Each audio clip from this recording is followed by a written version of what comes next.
In 1959, a wave of laughter echoed through the halls of the Kremlin, all thanks to Nikita Khrushchev's incredulity. Imagine the scene. American newspapers proudly flaunted their latest military marvel, the Polaris missile, a technological triumph claimed to fit snugly within a submarine. To Khrushchev, it was a ludicrous notion. The Soviet Union boasted grandiose rockets, towering beacons of power that cast long shadows across the landscape. At a lavish dinner, amidst clinking glasses and laughter, Khrushchev couldn't resist the opportunity for a jab. He quipped, "They will scare fish, not us." It was a moment drenched in bravado, yet behind that humor lay a misunderstanding of the shifting tides in military power. As history would reveal, the Polaris was more than just a toy. It was a game changer that would catch Khrushchev and his colossal rockets off guard, illustrating how underestimating a rival can prove to be a grave error.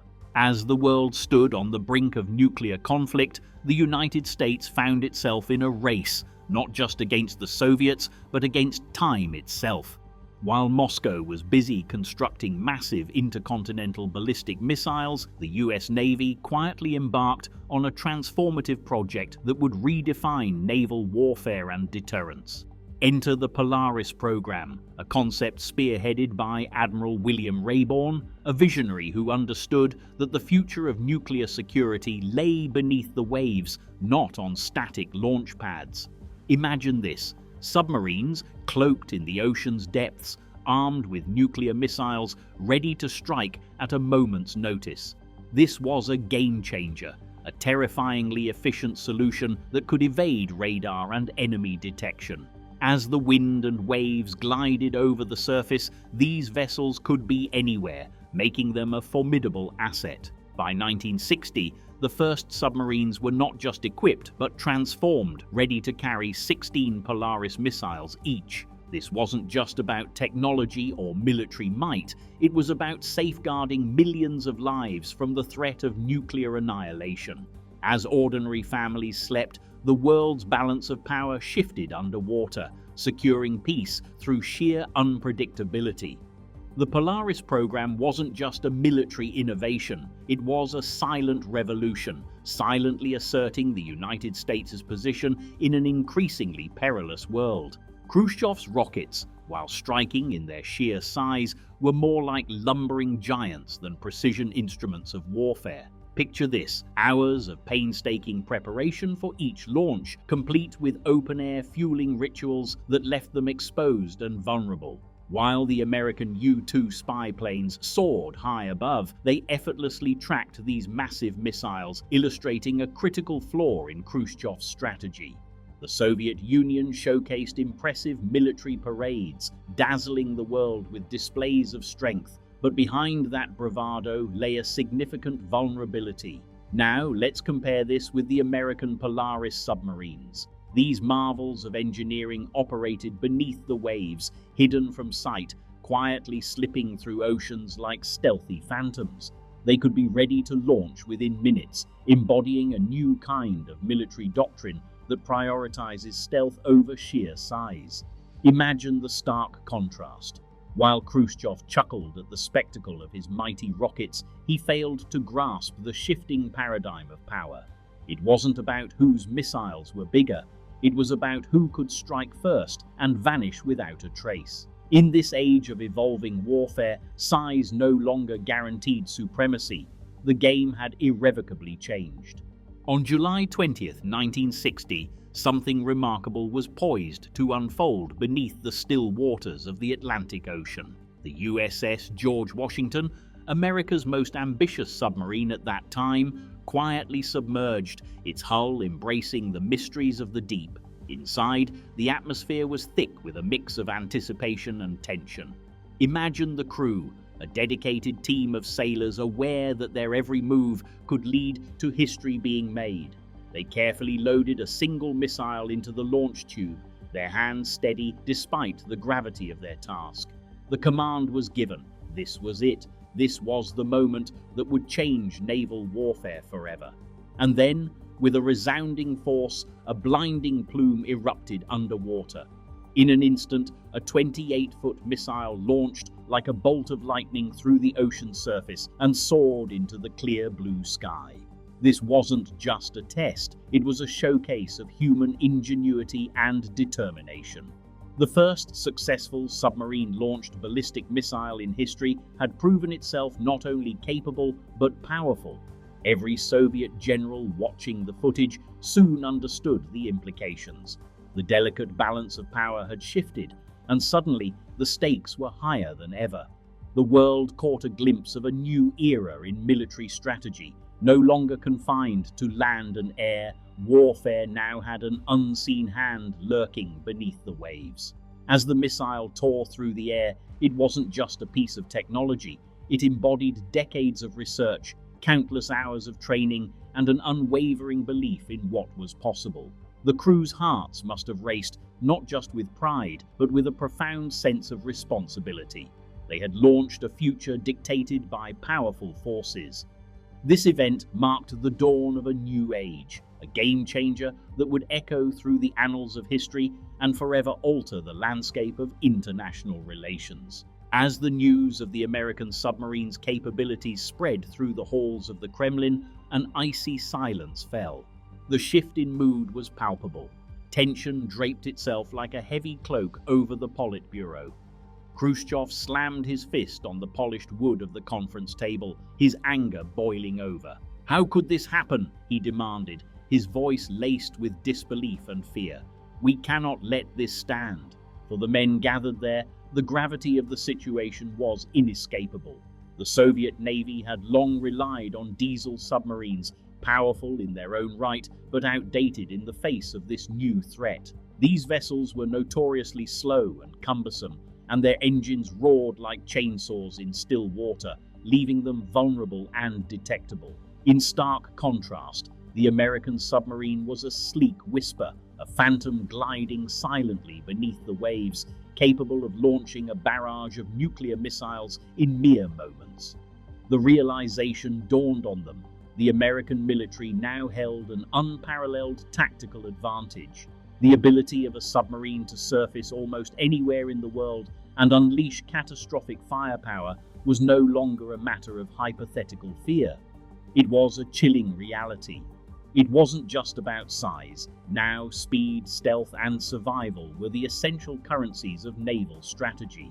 Khrushchev's brow furrowed as he contemplated this new world. An unsettling thought took root. What if the Americans decided to strike first? What if their new supremacy meant they could dictate the terms of engagement? The unease in the room grew palpable, each member of the Politburo keenly aware that the balance of power had shifted overnight. Through clenched teeth, Khrushchev turned to his advisors, demanding answers, desperate for a strategy that would wrest back some semblance of control. The stakes had never been higher, and the weight of the moment bore down upon them like a storm on the horizon. In this high-stakes game of shadows, two superpowers stood at the brink of existence, each with their own name for the intricacies of their strategy. The United States called it deterrence, a calculated effort designed to project strength and maintain peace through the threat of overwhelming retaliation. On the other hand, the Soviets dismissed it as madness, a reckless gamble with the potential for catastrophic fallout. But regardless of the terminology, one thing became clear: this strategy was working. By 1961, the US had deployed 4 operational Polaris submarines, each one a marvel of engineering and military strategy. These submarines patrolled the vast expanses of the Atlantic and Pacific Oceans, effectively transforming the deep sea into a secure frontier for American nuclear power. Just imagine for a moment the crew aboard one of these submarines. Beneath the ocean surface, in a vessel designed for stealth and survival, these sailors were part of something far greater than themselves. It wasn't just a job, they embodied the weight of the world, maintaining silence in a show of strength that kept the peace. Each Polaris submarine carried an arsenal powerful enough to obliterate entire continents, a sobering thought that likely kept many awake at night. The knowledge that upon deployment, their missiles could change the world instilled a sense of duty, but also a haunting awareness of the stakes. While the focus was on how to maintain an upper hand, the Soviets were busy fishing for secrets, desperate to uncover the chemical and technological breakthroughs that enabled the US Navy to construct such advanced machinery without revealing vulnerabilities. Despite their best efforts, however, the intricate web of communication and encryption systems used by the US Navy remained a fortress almost impossible to breach. As a result, these Polaris patrols didn't just represent naval prowess, they became the silent sentinels of America's nuclear triad. Enveloped in secrecy, these submarines were often described as the most secure aspect of US defense, a quiet testament to a complex battle waged not just with weapons, but with strategy, intelligence, and the chilling stakes of global power dynamics. Each dive into the ocean depths was a reminder that in this game of shadows, every detail counted, and every decision could tip the scales of history. Desperate to catch up, the Soviet Union launched Project 658, their ambitious attempt to introduce nuclear-powered ballistic missile submarines. This was a bold move, but the reality was far from polished. Imagine investing your hopes into a high-tech machine only to have it turn out loud, leaky, and unreliable. That's precisely what the Soviets faced. Their submarines were supposed to be stealthy hunters, strategic assets that could challenge US sea dominance. Yet American sonar technology had the upper hand, effortlessly detecting these Soviet vessels from hundreds of miles away. As we dive deeper into this era, you can almost picture the atmosphere in the Kremlin. Nikita Khrushchev, full of bravado and confidence, might have felt a spark of triumph when initiating this project. But as reality set in, that spirit was quickly overshadowed by frustration and fear. By the time the USSR finally fielded its own credible submarine-launched ballistic missiles in the late 1960s, the US had significantly stepped up its game. The Polaris A-3, the next generation of missiles, was far deadlier and far more sophisticated. The situation had shifted dramatically. Khrushchev's laughter, once echoing through the halls of power, had morphed into an anxious silence as the weight of the strategic balance began to shift. The Soviets were losing the race, and they knew it. The stakes were incredibly high, with both superpowers racing not just for technological supremacy, but for survival in a very real way. Imagine living in a time when the world teetered on the brink of nuclear war, a time when the slightest shift could tip the balance of power. During the 1960s, an invisible force lurked beneath the waves, patrolling the depths of the oceans with a purpose that would redefine military strategy. American submarines, specifically the Polaris boats, became the unsung heroes in a high-stakes game of cat and mouse, silent, stealthy, and utterly untraceable. At any moment, one of these submarines could be lurking just outside Soviet waters, its crew poised for action, with an arsenal of nuclear-capable missiles aimed at Moscow. Picture this, a crew of determined sailors submerged in the cold, dark abyss, with the weight of their country's safety resting heavily on their shoulders. While daylight reigned on the surface, they were enveloped in secrecy, knowing that their very existence could alter the course of history. But the Soviets were not blind to this threat. They poured resources into magnificently elaborate sonar nets and surveillance patrols, striving to locate these elusive giants of the deep. Yet every time they went searching, they encountered the same outcome. The US submarines remained shrouded in mystery, slipping through layers of defense like phantoms. Every drill, every test refined their strategies, but there was one undeniable truth. The Polaris program had provided America with a shield of untouchability. As Khrushchev scoffed at what he deemed small missiles, reality told a different story. The very technology he dismissed was responsible for a staggering shift in power dynamics.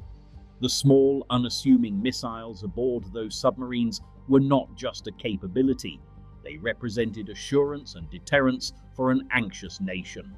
They were a silent cry for peace, echoing through the silence of the ocean.